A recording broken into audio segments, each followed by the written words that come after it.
This is the summary created from the video. Lecture 26 Demonstration X.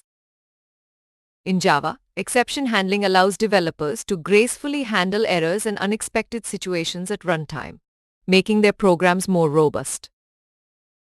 Compile time errors occur when the code violates Java syntax rules, and the compiler reports these errors, halting execution until they are fixed.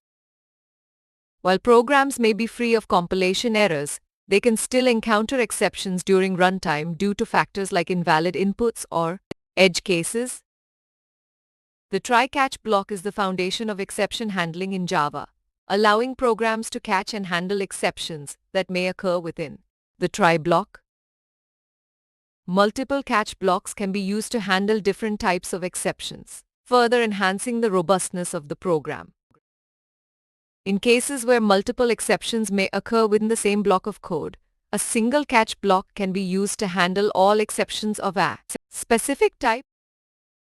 The try-catch finally block provides an additional layer of control, with the finally block executing regardless of whether an exception occurs or not, making it useful for cleanup tasks or resource release.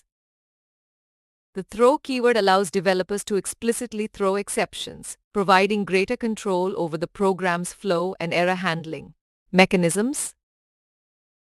Nested try-catch blocks are used to handle different types of exceptions within the same block of code, ensuring that programs can gracefully handle multiple kinds of errors.